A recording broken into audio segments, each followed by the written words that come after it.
All right, cool cats, we're live. Welcome to the BK Legend podcast. I'm Ben Kelly, born in Australia, based in the US for over 20 years. I've worn the jersey for the USA Rugby League Tomahawks, repped the nation in touch footy, and thrown down at the CrossFit Games twice.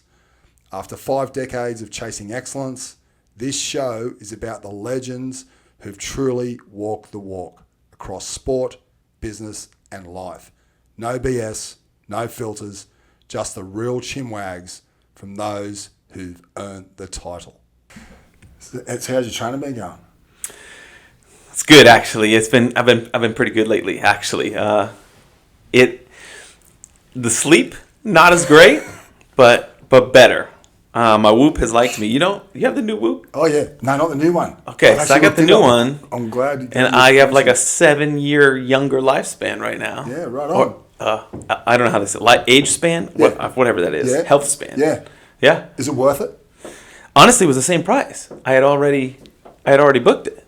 So I already paid for it. Yeah. And I didn't get like the top, which included like heartbeat stuff. Uh-huh. I didn't think I needed to pay the extra to find out whatever they were telling me. But like that health span thing comes with just the upgrade, and it was no price. Like I already bought a year recently. Yeah. So it was the same. It was the same. Right. So I think like Easy money. Sure it's worth it. Same thing. I got more for the same price. Yeah. Touching on that, and the battery lasts a ton longer, doesn't it? Ton longer. Okay, good. A ton longer. So I'll transfer over to that. 7 or 10 days. I was going to touch on that in regard to the training. So with your,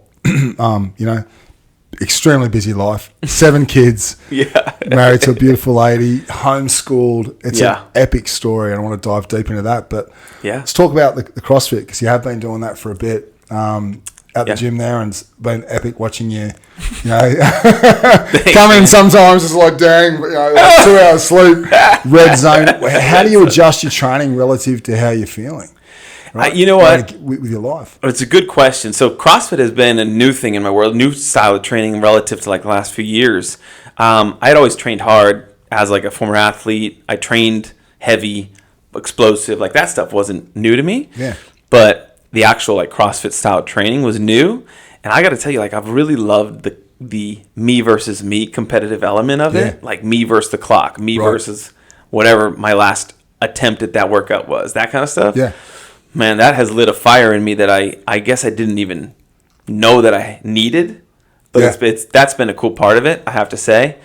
I kind of tightrope walk the line of letting the Whoop tell me how I feel and me telling the Whoop what's going to get done in the day. Because with 7 kids, I have 1, sometimes 2 kids find their way in the bed at night. Like I have been off and on sleeplessness for like with 13 years. My oldest is 13, so like we've never been out of diapers. Yeah. Not me personally, although I feel like I'm aging enough to be there. Right. But like I've been changing. That chapter of my life has been a 13-year chapter, and it's still running. Unbelievable. Yeah. So there's always been a newborn, and newborn sleep is terrible. So had I let my feelings dictate my effort, I never would have gotten any workouts done. Right. So I recognize, like, okay, this is a helpful tool and a helpful guide. Yep. But I don't let the tool dictate what I'm capable of doing and what I'm going to do. Like, if I set a plan and I decide I'm going to do something, then I am doing it. I'm executing on it. Yeah. And I know, like, even as an athlete, I'm not going to feel 100%. I might feel good and ready, fired up to train 5 to 10% of the days. Yeah. Like, if I only waited for the good days to train, You're not training. I'd be overweight and a mess, No, with that. So I had to learn how. Yeah. So the thing I need to manage with the Whoop is not letting the Whoop tell me how I'm feeling and let that determine whether or not I train hard that day. Right on. And there's this weird mental thing too, like when you're in the red and you crank it in the workout, you're like, so what? What else? Yeah. I have this like win. What's next? Yeah, that nobody else is competing against me. But in my own mind, I'm I'm battling somebody and I won. Yeah, you certainly did, right? Yeah. Especially if you feel like shit. Yeah. Yeah. Mate, and just let's go right back if I may. Yeah. Because you did play baseball at a high level. Love to hear that story, mate. So, floor's yours. Yeah, all right. Oops. Yeah, so I won't take you through my entire life, but it did start like when I was 5 or 6. My my preschool graduation yearbook. We actually did have one of those. And in it was like, what do you want to be when you grow up? And I wrote baseball player. I mean, I was not abnormal. Like, there was a few baseball players and basketball and astronauts and firefighters, like the common things. But for me, it was a real declaration of like where I wanted to go with this thing. I liked baseball a lot then. And I was like, I want to be like those guys on TV. And I just chased that dream. And I was really relentless with it. As a kid, I just enjoyed the heck out of it, so I was always playing. I played all the sports, though. I did, like, whatever season it was. If it was football season, I'd be throwing a football in the house. If it was basketball season, I'd be doing layups and hitting my doorways, and my mother would be so upset because my handprints are all over the paint on the walls. So I loved sports in general, but I really, like, took to baseball because I think I was good at it at a young age, too. Yeah. That helped me like it. What position you play? As a kid, I was a shortstop and a pitcher. Okay. And I chased that dream, until I was 26, basically, until they took the uniform off. So what happened was somewhere around like the ninth grade-ish, when it like became a real thing, people were like, that's a wonderful goal, like, pat me on the head type thing. Like, good, that's cute, good for you. But to have the goal of potentially going pro. Yeah. But they're like, you should probably also have some realistic plans. Like, and I know that advice is coming from a place of love. It's typically my mom and other people that are closest to me that are the ones telling me like, yeah, that's nice, but you should probably temper your dreams a bit. Right. And that just was fuel for me. Like, screw you, I'll show you, on.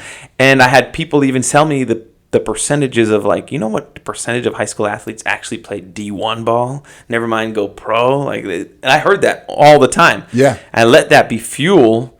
And I just chased it, man. And I learned early, like, and it's sort of been a theme in my life, I'm sure we'll get into in other areas, but like, I learned to zig when other people were zagging because I recognized, like, if I want to live a life that 99% of people aren't living, then I need to be willing and able to do the 99% of things that other people aren't willing or desire to do.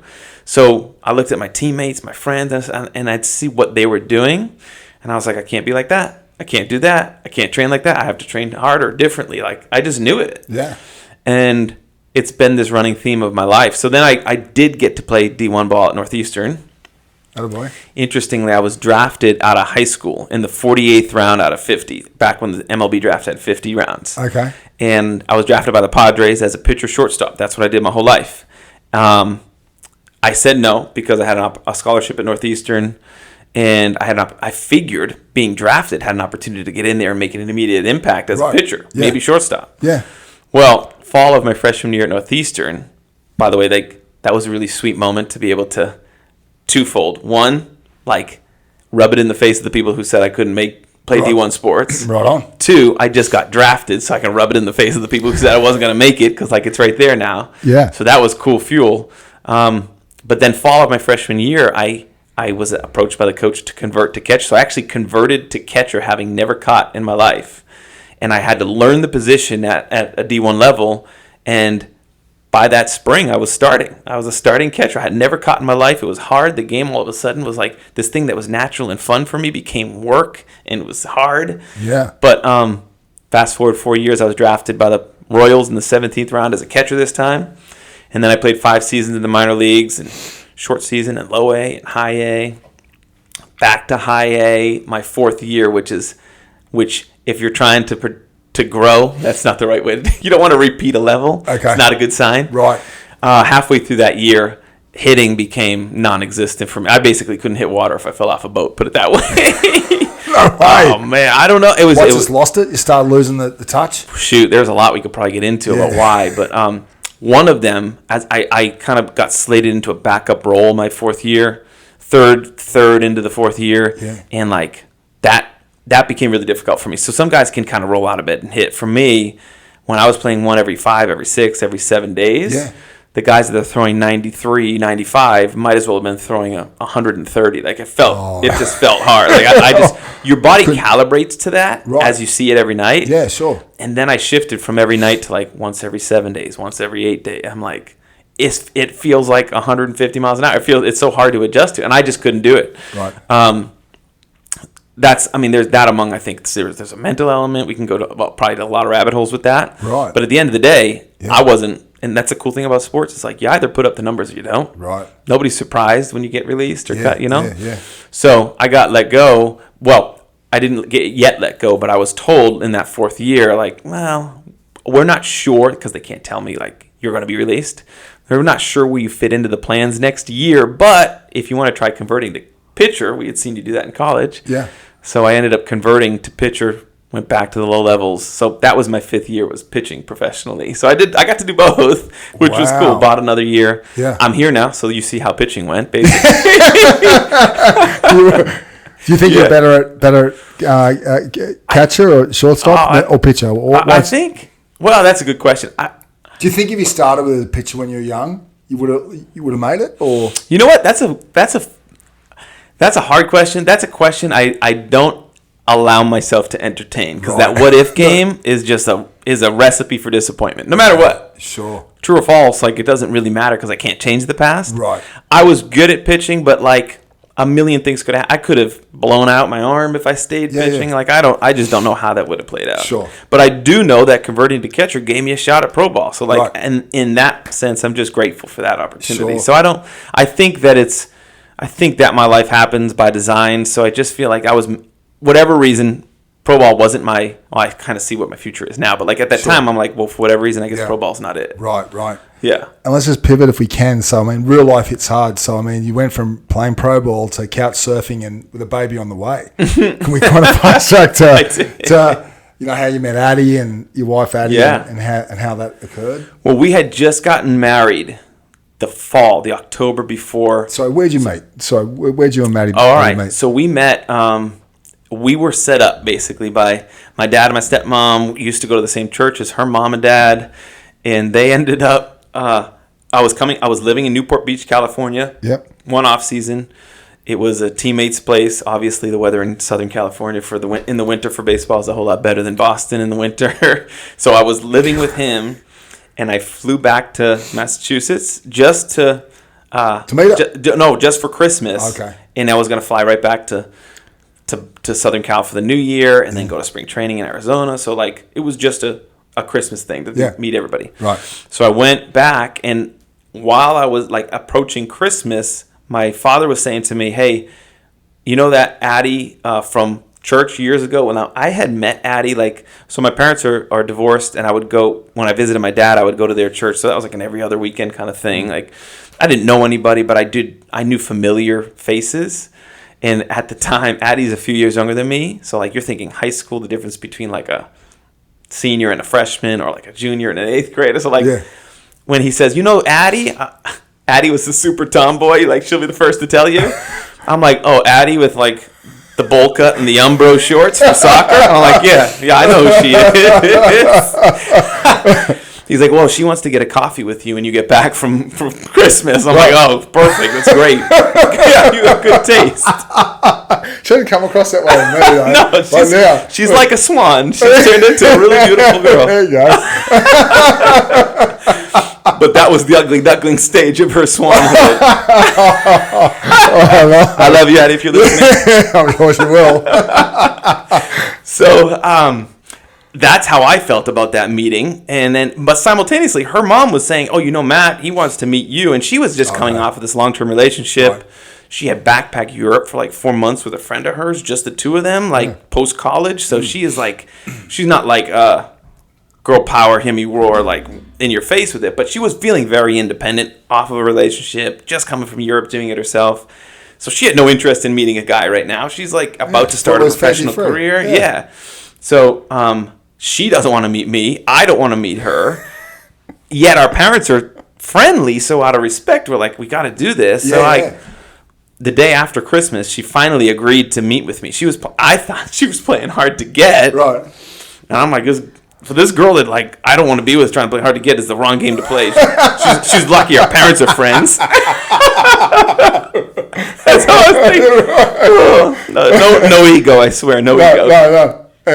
And then we met the day after Christmas, and I hit it off. We set 5 o'clock on a Friday at the Cheesecake Factory was our dinner time so that we could both hang out with friends after. Right. Yeah. And then it was like 6:30 and the dinner was done and we're like, that was kind of good actually, but nowhere's open for drinks or anything. So what do you want to do? We eventually just hung out and finally found a place to just grab a drink and just keep talking. And then that was like the one day, the 27th, 28th, 29th, we hung out and I left back to California on the 30th. And you fast forward, so that's basically New Year's 2011. New Year's 2010. Fast forward to Memorial Day, so in May, 5 months later. Okay. 2010, we're engaged. Wow. At the Sky Harbor Airport in Phoenix while I'm still in spring training. And then 5 months later, so I've been gone. Yeah. California to Phoenix to Idaho and Iowa, and then back finally in Massachusetts. Playing ball. In September, where she is. And I'm getting married in October. Oh, my God. Isn't that crazy? That's nuts. So when I got back in September, it was the longest stretch we'd ever been in the same state together. And it's a month or so prior to our wedding. So there was like each of us, if you ask us now, we each had this moment of like, oh my gosh, am I going to like this person? Because our entire relationship was distance. Yeah, sure. But how did you know she was the one? Well, we had that first date. We went Cheesecake Factory at 5 and then hung out after. Love a cheesecake. And yeah, I love it. I saw a stat out there that said that was one of the worst top 5 first date places. I disagree. 14 years and 7 kids, it worked for me. It certainly did. So I told her at the end of the night that, because I don't even know why it came out. I was like, okay, well, I'll call you tomorrow. And I thought to myself, why am I going to call her? Why did I say that? Why am I going to call her tomorrow? I gotta fly back to California. But being a man of my word, I was like, I can't not call her. I said I was going to call her, and I honestly said I would. I might as well. That's exactly how I felt. And in hindsight, it could have been like, oh, I didn't have to call her. I could have just not called her. Right. But I was like, I got to call her. So I called her, and it was like a 3-minute, hey, that was so much fun last night. Really great to know you. Like, that's it. Okay, good luck. Like, I don't know. Like, it was a nothing conversation because I had no intention of pursuing her because I'm going back to California and then spring training. And like, sure. You said, telling your plate. Yeah, I just was like, it doesn't make sense. And I hung up, and not joking, like 10 seconds later, my phone rings, and it's her calling, and I'm like, hello? I'm thinking like she just pressed end too much, and like, and she didn't even say hello. She goes, that's it? I'm like, what do you mean? She's like, that's it? You don't like want to hang out again? That was it? Like one good date and that's it? You don't want to see me again? I'm like, because I guess she wasn't used to not being pursued, maybe. Right. But I was floored. I'm like, oh gosh, she's different. I'm screwed. That's so funny. If you ask me, like, big tree fall hard. Like, that was probably it. Right. She took a little more warming up. But you heard our story. It was all fast. So for a little more warming up, it was maybe like a month or two before she agreed to like that she was feeling the same feelings. Yeah. But I was just all in after that phone call. I'm like, uh-oh. And then it was just great. Yeah, she was just different. So it's kind of like I've heard it said it takes longer to find out that they're the wrong one than it does to know that they're the right one. Yeah. So there we go. So then we got married, and it's kind of funny. We got married, and she quit her teaching job. She was a teacher. She quit her teaching job of that fall when we got married, fall of 2010, so that she could join me in 2011 on the baseball journey. Okay. Because how many opportunities do we have to do this? Sure. Well, that's spring training 2011. I also got released, which is the baseball word of being fired. Right. So she quit her job. I got fired. Wow. And here we are driving back from Arizona to Massachusetts where we used to live.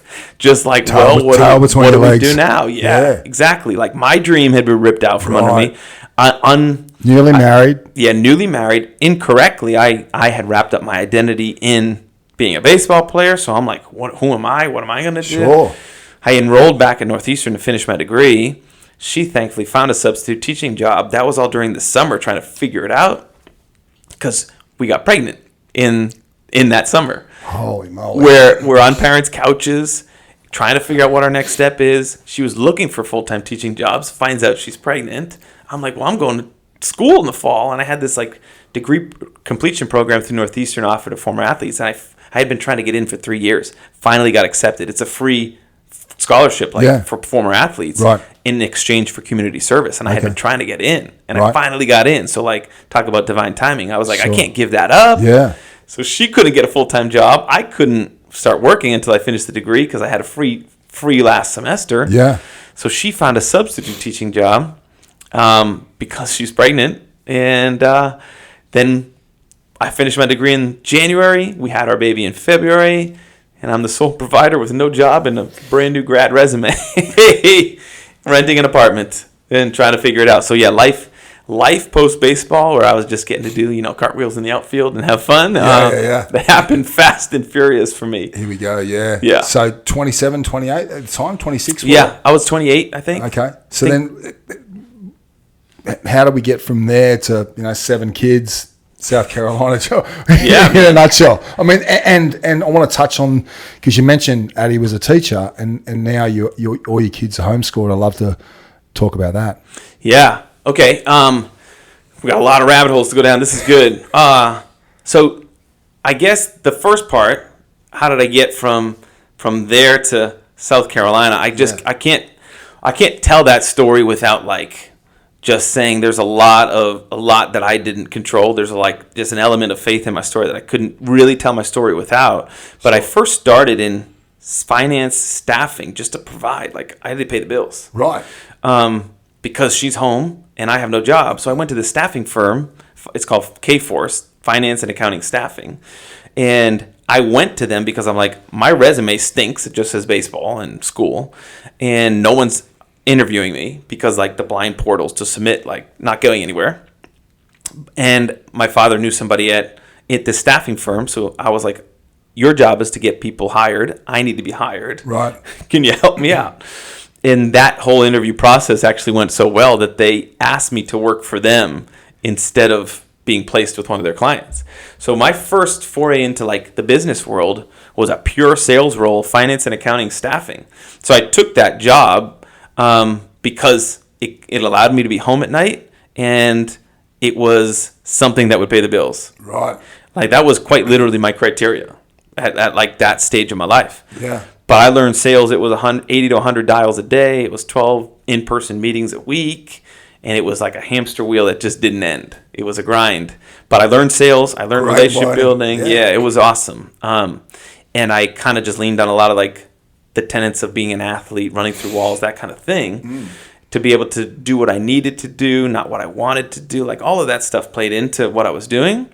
And I ended up opening my line of business in an office, in one of the existing office in the north of Boston, and earned top performer trips because it was a big publicly traded company. Yeah. And I remember sitting in Cabo, which was one of the all expenses paid trips. It was the first time Addie and I had gotten away. We had 4 kids up at that point. Here we go. Yeah. 1 to 4. Boom, boom, boom, boom. So I had 1.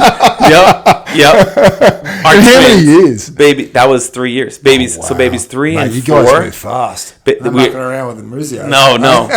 Right? You might get a third mic here. Oh, crikey. Pregnant. Watch out.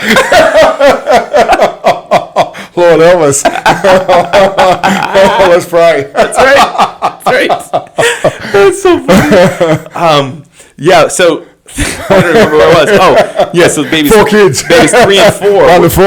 Right. Twins. Twins were born, and the next day my oldest turned 3. So we had 4 kids in diapers, ages 3 and under. In a 24-hour period, I counted. It was 25 to 30 diapers in a 24-hour period. Until my oldest was in a few diapers a day still, getting potty trained. So we accelerated that. You got to figure out how to pee in that toilet, kid. Right. We'll go outside. One or the other. Yeah, right. Help us out. so that was all happening while I'm trying to figure out sales and trying to earn an income, but it was going well.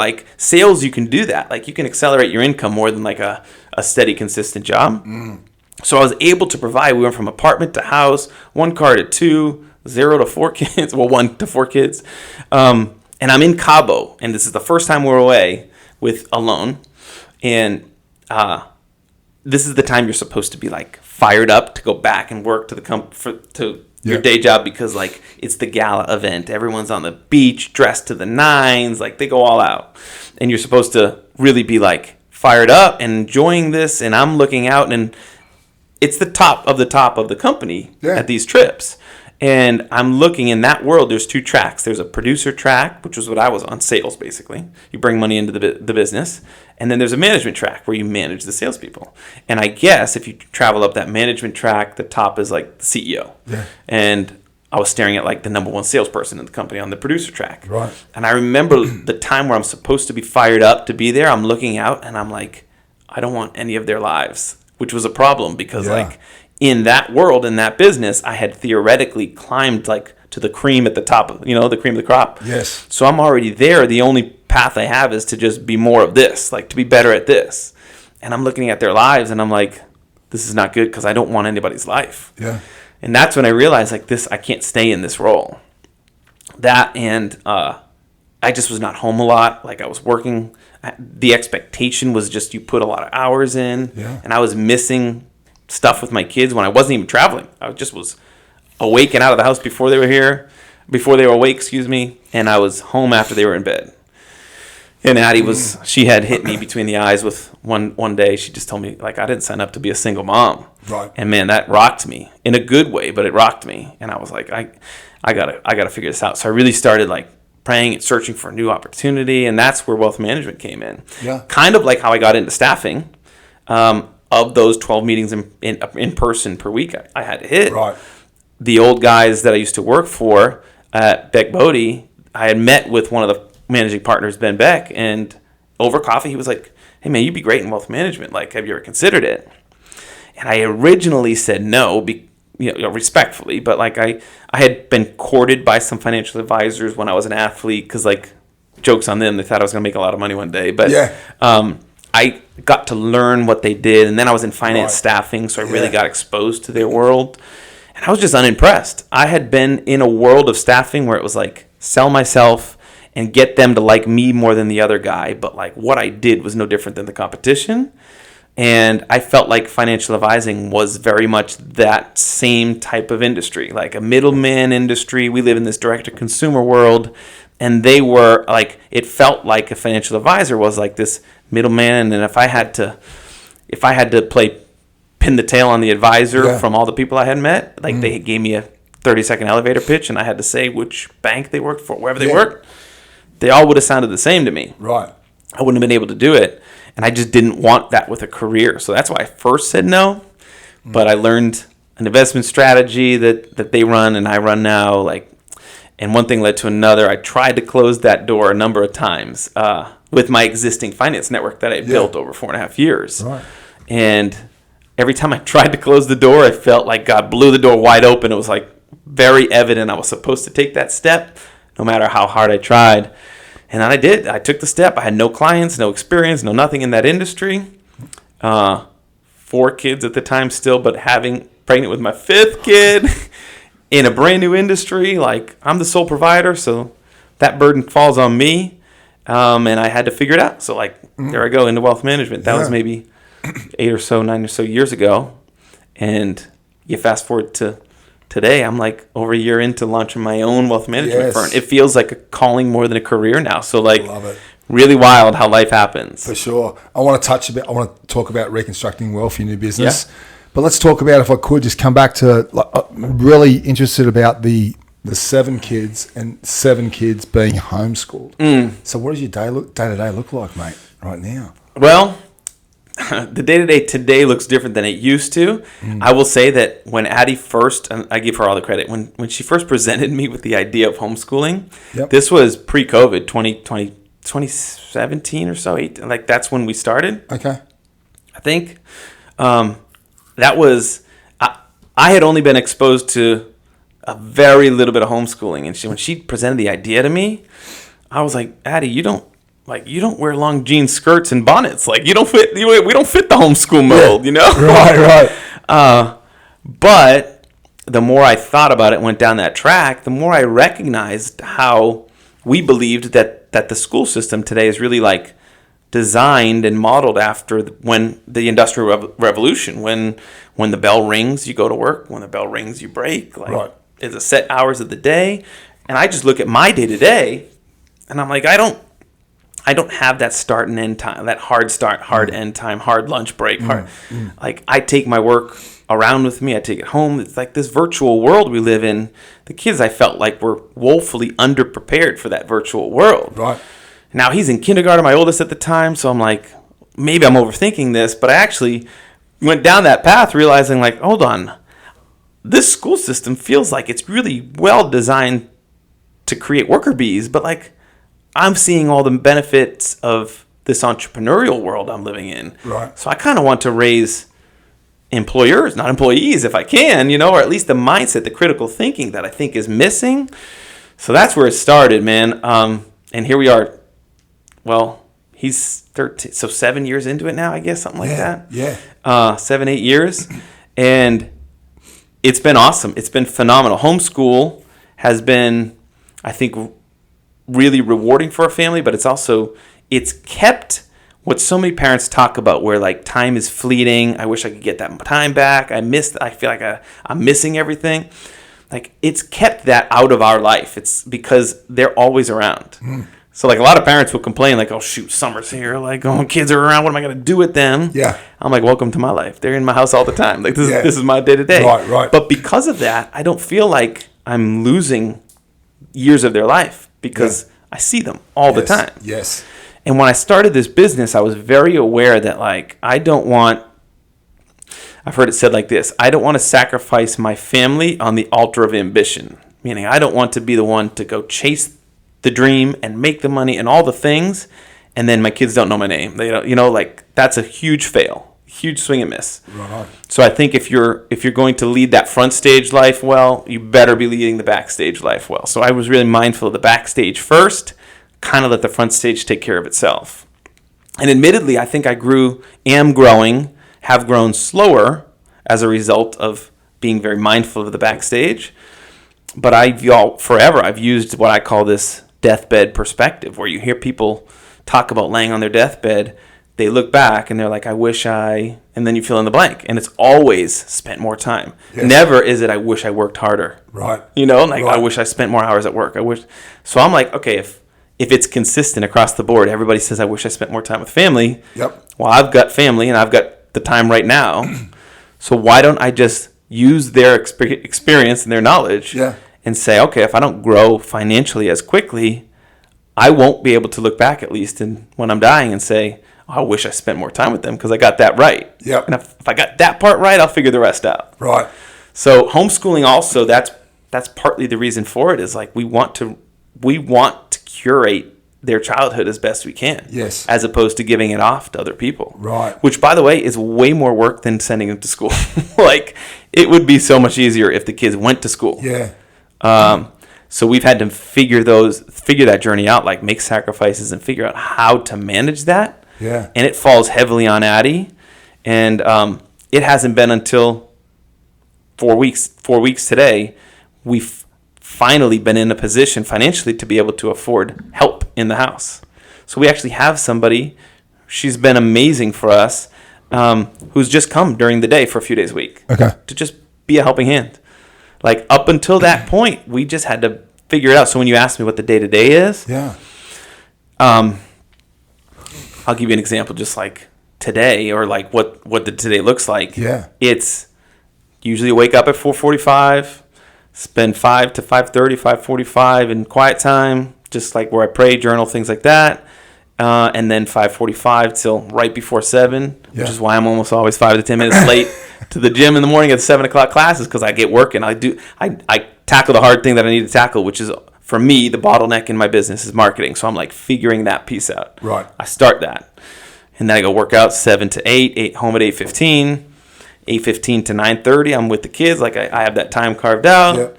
Then I'm at the office, probably till just before 5. Then I'm work there, and then 5 till home. 5 till whatever, 9:30, 10, whenever the kids go to bed, and then I got to get to bed, and then rinse and repeat. Yeah. But if you do that math, not like grinding 12-hour, 14-hour days working. Yeah. 35, 40 hours in a work week with the family. Yeah. That's by design. Yeah. And that's taken me a long time as a former athlete. Like, I prided myself on being the bulldog of like, I'll outwork everybody. I'll work through. And to me, work equated time. Like, if you spent time, you were working. If you weren't spending the time, you weren't working. Right. And it's been a hard mind shift for me to have, is that like, if hard work equaled financial success, then the laborers and the builder, they would be the wealthiest people in America. Right on. And I'm like, that's just not how this game works. So I had to really, really, really work, and I'm continuing to rewire how I think about work and how I think about earning income. Yeah.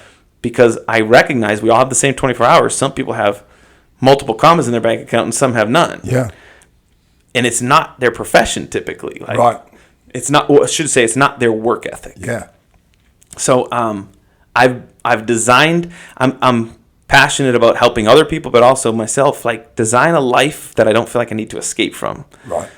So the weekends kind of don't matter to me, which I'm so grateful for that, because I used to live for them. Yeah. Like, thank goodness it's Friday. Yeah. I'm tired of $100 a day, and like, I'm off that hamster wheel. Yeah. Now I'm creating a life that I don't feel like I need to take a vacation from. That's which is phenomenal. Yeah. And this moving to Charleston really plays a big role in that too. Yeah, right on. Yeah. I feel like I've just talked for a whole lot of time, but no, it's all good. It's epic. It's a great insight into your life, and an extremely busy one. I mean, I just don't know of anyone that has 7 kids, but to be homeschooled and just see you, and also your kids, from my noticings too, is that very chill, man. Yeah. Very courteous, very very friendly, but very just very good kids. I mean, thanks, man. They just thank you. Very balanced and whatnot. They're obviously really good friends, right? They look after each other. They do. Yeah. Thank you. Yeah, that's. I think that's a benefit of homeschooling. I'm grateful for that. That's like, thanks for saying that. Of course, it means a lot, mate. Reconstructing Wealth. How did that start? Well, the title, the name, it built different. Yeah, this is the shirt right here. Love it. Because it does take. I love my shirt, man. Yes. I'm wearing it out. I feel great when I'm wearing it. We both should have worn it. Be the uniform, the podcast uniform. Reconstructing wealth. First off, it's hard to find domains that don't exist, that aren't already taken. So that I had to think about that. I knew I didn't want to, when I launched the firm, I knew I didn't want to be like everybody else. Built different. Like, I wanted to be different. My life, as you've heard, I'm not a poster child for conformity. Like, I am quite literally like against the grain in so many areas. Sure. So I didn't want my name on the wall. Everybody else in my world, Goldman Sachs, Morgan Stanley, Merrill Lynch, everybody takes 2 last names and puts them together. Like, that's the thing. Right. But I also recognize, Big like, athletics. not for anything. I'm not hating. No. I realized, like, I got this God-sized vision on my heart for what I feel like the impact, the generational impact that I have the potential to make in people's lives. Yeah. And if I'm going to make the size impact that I think I'm capable of, that I feel like I'm called to make, then it's going to require more than me. And if my name is on the wall, everybody's going to think like, okay, without him, how does that impact get made? So I knew I didn't want my name on the wall.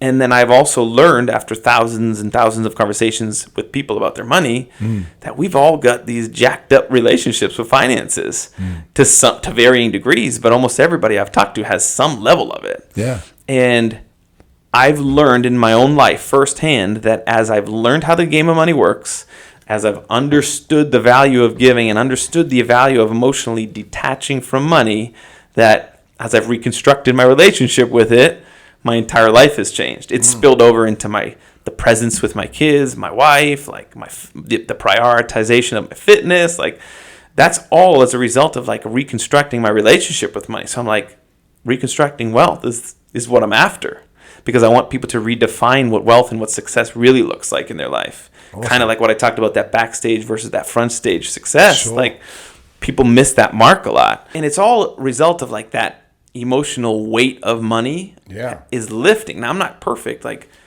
we all carry some burden. Like, it doesn't totally disappear. Yeah. But I've learned that as you can emotionally detach from money, quite literally, your entire life can change. So for sure. That's what I named the firm after. Now, people don't come to me to be like, hey, I think I have an unhealthy relationship with money. Can you help me? They're like, in the same way, like people don't go to Jenny Craig to be like, hey, I think I emotionally eat. Can you help me solve that problem? They're like, I need to lose 20 pounds and a few inches on my waistline. Like, what can we do? Yeah. So people come to me and we help investment management and financial planning and like get clarity on money. Like, where are you going? How can we help you get there? Yeah.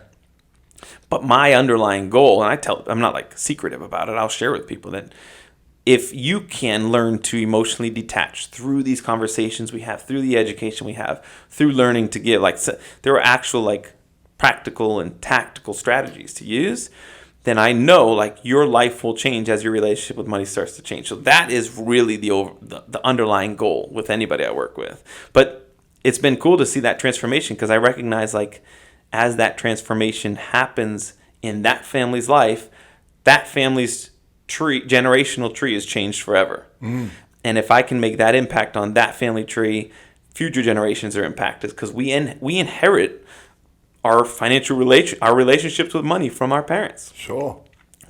Because we don't talk about money as a society. So like however they related to money, they pass that down to us through through the words they use and how they speak about it.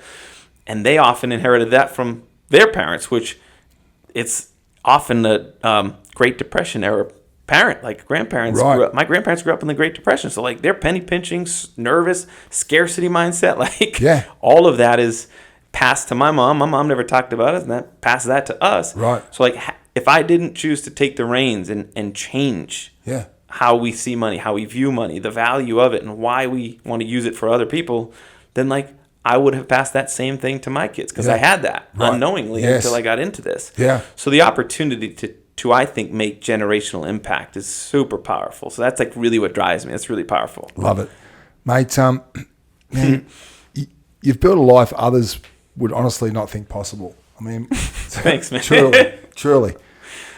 What sacrifices have you had to make for that? Wow. I would say there's a lot of sacrifice to make. Sure. What comes to mind? Well, one thing that comes to mind is we've been talking about money, so that's like fresh on my mind. But the decision to be a one-income family comes with a lot of sacrifice. It wasn't like I was handed this golden ticket or had this trust fund. I have no money. I made 4 figures as a pro athlete. Right. Like literally $6,000 a year as a baseball player, and I did some snow plowing and some substitute teaching in the winter in New England to make probably another 2 to 3. Yeah, you've made it happen. So that's sub 5-figure, like 4-figure salary. Yeah. So I had no savings, that was so to be a one-income family from day one. That was a conversation my wife and I had. She wanted to be home, so it wasn't like I forced anything. She didn't have the desire to go and work. Like there's merit to all of that. Yeah. But we made the decision to be a one-income family, and that comes with a heavy burden, and also that comes with a lot of stress. Even as I've worked to change my relationship with it, I actually am a whole lot better now. Yeah. But like the sacrifice of one person working, it really is. It can be challenging on the marriage. We've had some hard seasons where we really needed to lean on each other, but work through and trust that like there's a plan to play. Like there's a bigger purpose to this. We've made this decision. We're in this together, through good times and bad, like that. Yeah. So that sacrifice, like I will put some numbers on it so it doesn't sound like I'm speaking hypothetical. Like when I started this new business, for example, I had never had a dime of credit card debt in my life, and I had earned 4 figures. So like it wasn't that it wasn't like I had a lot of income. Right. I just knew don't use credit cards because I've been taught that like don't use credit cards, they're evil. And I agree with this. Like they're terrible. It's terrible debt to collect. Yeah. But when your family needs to eat and your income doesn't provide for that, like you've got to seek money where you can find money. Right. And I in this journey with Addie, like taking this new career 8 years ago, really more like 7 years ago, because I got a little runway. The guys were super generous, gave me a runway of like 14 months to be able to provide for the family and hopefully build up a business. Yep. But when that well ran dry, it was on whatever I have built as a business, as a shell of a practice to that point to provide for the family, and it wasn't enough. We had 4 kids at the time, a house, 2 cars, like I had all the things, and my income dropped probably to like from mid 6 figures down to like, I mean, 150K. I'm not saying like mid 6 figures, like 500K, but more like call it 150K maybe-ish to like 40K. And that's not enough to feed the family. Right. So where do I get money? Like Uncle MasterCard, Uncle Visa, like they helped me out until they ran out and they were maxed out. Then I had some stock from my grandfather that was like 15 grand or something from like AT&T or something when he worked. That was gone. I had to liquidate that. Savings gone. Everything gone. It got to a point where I couldn't buy a cup of coffee. Like I went on this trip with Jim Bodie, is one of the partners there at the old firm. We went to New York. He was doing a talk for Salvation Army, and if he had asked me at any point on those 3 days or 2 days, hey man, you mind grabbing this coffee? I forgot my wallet in the car or anything like that. I had no way to do it. No dollars on my credit card, no money in my savings. I had just enough in my checking account for the mortgage payment that was coming next week, excuse me. And I had been in the midst of refinancing my home to take cash out of it to pay off some of that credit card debt. Right. And it's like a plane trying to take off and the runway runs out. Like I was in that limbo period. I had to call my mother to borrow her credit card to buy groceries to feed my family. Like that's a real sacrifice. Right. And that's a low place to feel emotionally when you're the provider. Sure. Like that felt very much like me failing. Yeah.